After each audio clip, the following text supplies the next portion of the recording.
Last वाली video में हमने ट्राई एक्सेप्ट ब्लॉक के बारे में देखा था। किस तरह से ट्राई एक्सेप्ट ब्लॉक जो है एरर को हैंडल करने में हमारी हेल्प करता है पाइथन के अंदर। अगर आपने वो वाली वीडियो नहीं देखी तो आप जाके प्लीज उसको एक्सेस करो, क्योंकि वो वीडियो बहुत ही इंपॉर्टेंट है। और उस वीडियो को समझ और इस वाली वीडियो को समझने के लिए आपको वो वाली वीडियो समझ में आना बहुत जरूरी है। सो बिना किसी देरी के हम अपना वीडियो स्टार्ट करते हैं आज का। और आज की इस वीडियो में हम देखेंगे फाइनली ब्लॉक के बारे में। फाइनली ब्लॉक क्या करता है, क्यों हमें इसकी ज़रूरत पड़ती है, ये सारी बातें हम आज की इस वीडियो में करेंगे। सो बिना किसी देरी के अपना वीडियो स्टार्ट करते हैं। ओके, तो देखो यहाँ पे मैं आपको फाइल दिखा देता हूँ PC47, जिसमें हमने लास्ट वाली वीडियो में पूरा का पूरा डिस्कशन किया था। यहाँ पे हमने एक्सेप्शन हैंडलिंग के बारे में देखा था और हमने यहाँ पे रन टाइम एरर, एक्सेप्शन क्या होता है, कैसे हैंडल करते हैं एक्सेप्शन, ये सारी बातें जो करी थी। सो आज की इस वीडियो में हम बात करने वाले हैं फाइनली ब्लॉक के बारे में। फाइनली ब्लॉक को समझने से पहले एक बार मैं कुछ आपको समझाना चाहता हूँ। देखो, हम अपने इस कोर्स में कुछ समय बाद जो है डेटाबेस के साथ काम करना सीखेंगे, फाइल्स के साथ काम करना सीखेंगे। तो जरा आप ध्यान से समझना मैं क्या कहने जा रहा हूँ। किसी भी डेटाबेस के साथ काम करने के लिए आपको सबसे पहले उसके साथ एक कनेक्शन स्टेब्लिश करना होता है। कनेक्शन स्टेब्लिश करने के बाद ये एक प्रोग्रामर की जिम्मेदारी होती है कि वो उस कनेक्शन को क्लोज करे। तो ये जो यहाँ कनेक्शन को क्लोज करना है वो एक इम्पोर्टेंट टास्क है जो कि करना ही करना है। सिमिलरली जब हम फाइल्स के साथ काम करते हैं तो फाइल को हमें पहले ओपन करना होता है। उसके बाद उस फाइल पर हमें रीड या राइट ऑपरेशन परफॉर्म करने के बाद हमें उस फाइल को भी क्लोज करना पड़ता है। इन शॉर्ट, प्रोग्रामर को कुछ ऐसे काम करने ही होते हैं जो कि मैंडेटरी होती हैं। अब मैंने आपसे ये सब क्यों बोला, ये सब मैंने इसलिए बोला क्योंकि फाइनली ब्लॉक का क्या काम है। फाइनली ब्लॉक एक ऐसा ब्लॉक है जिसके अंदर हम वो कोड रखते हैं जो कि आपका एग्जीक्यूट होता ही होता है। चाहे कुछ भी आ जाए, प्रलय आ जाए, कुछ भी आ जाए, फाइनली ब्लॉक का कोड आपका एग्जीक्यूट होगा ही होगा। इसीलिए हम फाइनली ब्लॉक की हेल्प से सारे के सारे वो काम करवाते हैं जो कि हमें करने चाहिए। जैसे कि फाइल को क्लोज करना हुआ तो हम फाइनली ब्लॉक की हेल्प से कर लेंगे। हमें अगर डेटाबेस के साथ कनेक्शन को डिसकनेक्शन करना हुआ तो भी हम जो है उसको फाइनली ब्लॉक के अंदर रख देंगे। तो ये सारे काम हम फाइनली ब्लॉक की हेल्प से कर सकते हैं। ये था एक इंट्रोडक्शन। अब इसको कैसे जो है इम्प्लीमेंट करते हैं पाइथन के अंदर वो हम जरा देखते हैं। देखो ध्यान से समझना। सबसे पहला जो केस है यहाँ पे वो मैंने क्या लिया है, if there is no exception. अगर एक्सेप्शन अकर नहीं होता है तब देखते हैं फाइनली क्लास जो ब्लॉक है आपका उसका बिहेवियर क्या रहेगा। फॉर एग्जाम्पल यहाँ पे मैंने क्या किया, ट्राई ब्लॉक लिया। ट्राई ब्लॉक के अंदर मैंने अपना रिस्की कोड डाल दिया। रिस्की कोड तो नहीं है क्यों, बट हम देखो हम इसको रिस्की कोड क्यों बोल रहे हैं, क्योंकि ये रन टाइम पर एरर जनरेट कर सकता है। बट हमें पता है कि ये कोई भी एरर जनरेट नहीं करेगा। फिर भी अगर ये ट्राई ब्लॉक के अंदर रखा हुआ है तो ये रिस्की कोड माना जाएगा। ठीक है, तो ये क्या करेगा कोड, ये कर रहा है सिंपल ट्राई ब्लॉक प्रिंट कर रहा है। अब जब ये लाइन एग्जीक्यूट होगी तो इसको कोई भी एरर नहीं मिलेगा। और आप सब लोगों को पता है अगर ट्राई ब्लॉक के अंदर जो रिस्की कोड है वो कोई भी एरर आपको जनरेट करके नहीं दे रहा है तो एक्सेप्ट ब्लॉक किसी काम का नहीं है, वो ब्लॉक नहीं चलेगा। इस केस में क्या होगा, फाइनली ब्लॉक चलेगा ही चलेगा। देखो तो पहला केस क्या है, चाहे एक्सेप्शन हमारा क्या है, पहला पहला केस हमारा ये है कि if there is no exception तब फाइनली ब्लॉक का क्या बिहेवियर रहेगा। तो याद रखना है आपको, फाइनली ब्लॉक चलेगा। तो इसका मैं आपको आउटपुट दिखा देता हूँ। सबसे पहले आएगा ट्राई ब्लॉक, उसके बाद एक्सेप्ट ब्लॉक किसी काम का नहीं है, डायरेक्ट हमारा क्या होगा, आउटपुट में आएगा फाइनली ब्लॉक। यहाँ पे मैं आपको दिखा देता हूँ। देखो ट्राई ब्लॉक, उसके बाद क्या आ गया आपका फाइनली ब्लॉक। अब हम दूसरा केस देखते हैं। तो आपको समझ में आया होगा कि अगर आपका एक्सेप्शन नहीं अकर होता है तब भी आपका फाइनली ब्लॉक चलेगा। दूसरा केस, दूसरा केस क्या है हमारा, if an exception is raised. अगर मान लेते हैं कि हमारा जो रिस्की कोड है उसने हमें धोखा दे दिया और उसने वाकई में एक एक्सेप्शन जो है रन टाइम पर रेज कर दिया, तब फाइनली ब्लॉक का बिहेवियर क्या रहेगा। देखो ट्राई ब्लॉक के अंदर मैंने क्या कोड लिखा है, प्रिंट 10 डिवाइडेड बाई 0। ये जो रिस्की कोड है, ये रिस्की स्टेटमेंट जो है पक्का जो है एक एरर जनरेट करने वाला है। कब, रन टाइम पर। और उस एरर का आप सब लोगों को नाम पता है, that is zero division error. और इस जीरो डिवीजन एरर को हैंडल करने के लिए मैंने क्या किया, यहाँ पे एक एक्सेप्ट ब्लॉक बनाया।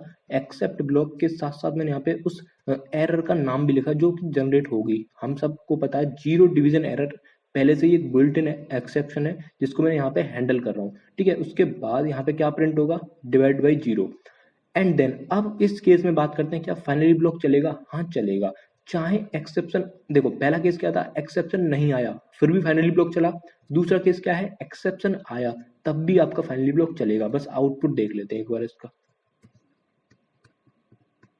ओके, तो यहाँ पे आप देख सकते हो सबसे पहले क्या हुआ, 10/0 जो है आपका रन हुआ। यहाँ पे रन हुआ तो यहाँ पे एक एरर हमें देखने को मिला। एरर को हैंडल करने के लिए हमने एक्सेप्ट ब्लॉक बना दिया था, जिसकी वजह से हमें divide/0 जो यहाँ पे देखने को मिल रहा है। उसके बाद कंट्रोल सीधा फाइनली ब्लॉक में जाएगा, दैट इज फाइनली ब्लॉक यहाँ पे प्रिंट हो जाएगा। आई होप आपको ये सारी चीजें समझ में आ रही होंगी। प्रैक्टिकली जो है ये किस तरह से काम हमारे आ रहा है, ये सब हम जब देखेंगे जब हम अपना डेटाबेस कनेक्शन पढ़ रहे होंगे और फाइल हैंडलिंग जब हम पढ़ेंगे, ये सारी बातें हम जो है यहाँ पे करके दिखाऊंगा मैं आपको फाइनली ब्लॉक की हेल्प से। अभी बस आपको एक डेमो दिखा रहा हूँ कि फाइनली ब्लॉक करता क्या है, कब कब ये चलता है, कैसे कैसे ये चलता है।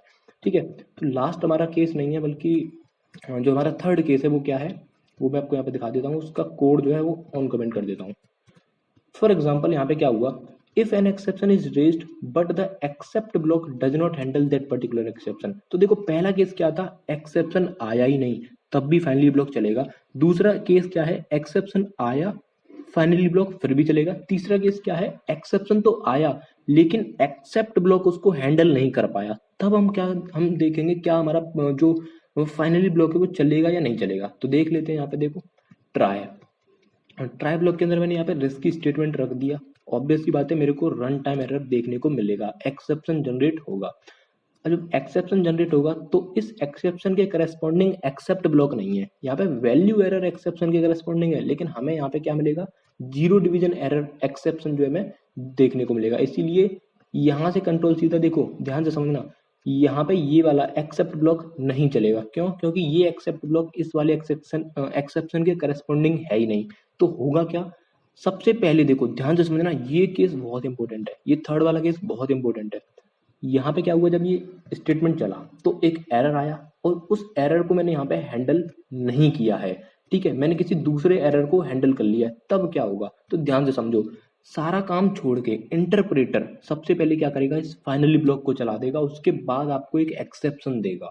ये समझ में आ रहा है। अगर यहाँ पे एरर आया, इस एरर को हैंडल करने के लिए आपके पास एक्सेप्ट ब्लॉक नहीं है, एक्सेप्ट ब्लॉक उसको हैंडल नहीं कर पा रहा है, तो सारा काम छोड़ के इंटरप्रेटर सबसे पहले फाइनली ब्लॉक को चलाएगा, उसके बाद आपको एक एरर देगा। देख लेते हैं यहाँ पे, देखो यहाँ पे जो मैं कहना चाह रहा था वो क्या कहना चाह रहा था वो आपको आउटपुट से और डेफिनेटली क्लियर हो जाएगा।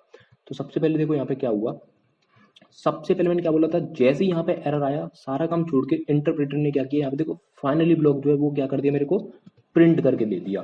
उसके बाद जो एक्सेप्शन था वो एक्सेप्शन मुझे इसने फेंक के मार दिया मेरे ऊपर। ठीक है, तो ये आप समझ सकते हो यहाँ पे। ओके, तो ये आपका था थर्ड केस, ये थोड़ा सा इंटरेस्टिंग केस था। लास्ट वाला केस क्या है हमारा, लास्ट वाला केस देखते हैं।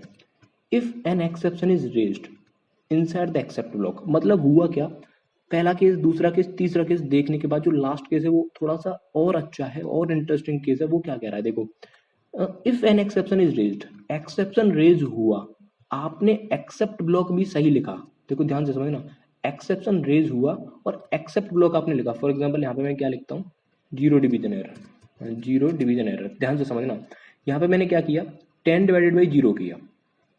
10/0 ऑब्वियस ही बात है मेरे को एक्सेप्शन देगा, जीरो डिवीजन एरर।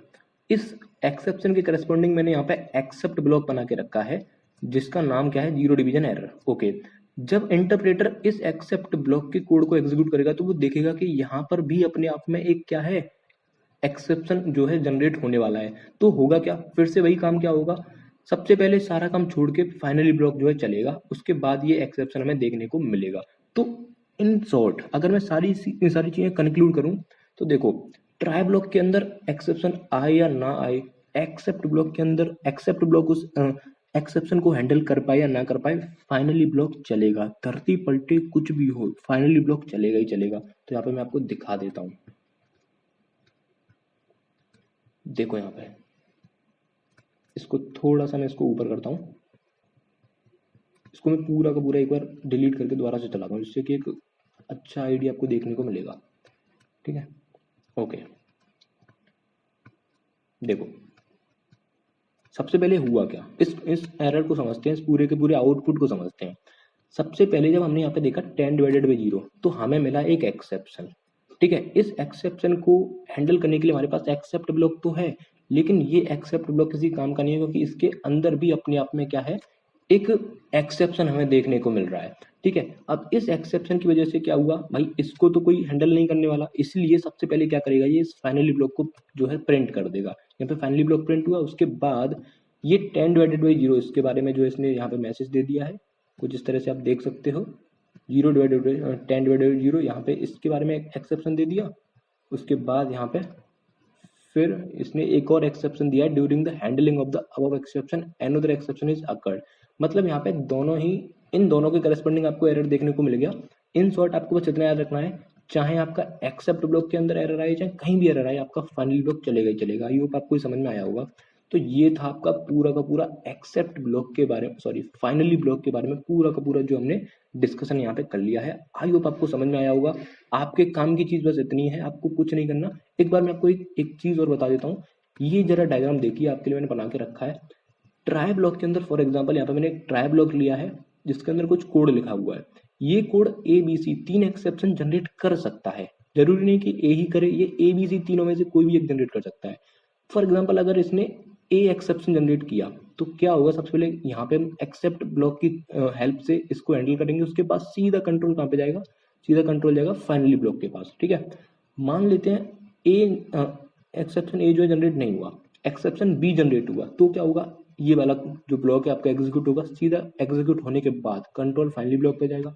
सिमिलरली अगर सी वाला एक्सेप्शन जनरेट हुआ, ये दोनों नहीं होंगे उस टाइम पर, तो एक्सेप्ट सी वाला ब्लॉक चलेगा और यहाँ पे आपका सीधा कंट्रोल यहाँ पे आएगा। मान लेते हैं ए बी सी तीनों में से कोई भी एक्सेप्शन जनरेट नहीं हुआ, तो सीधी सी बात है नो एक्सेप्शन इज रेज्ड होगा, तो यहाँ से सीधा कंट्रोल कहाँ पे जाएगा, फाइनली ब्लॉक के पास जाएगा। आई होप आपको इस डायग्राम से बिल्कुल अच्छे से समझ में आया होगा।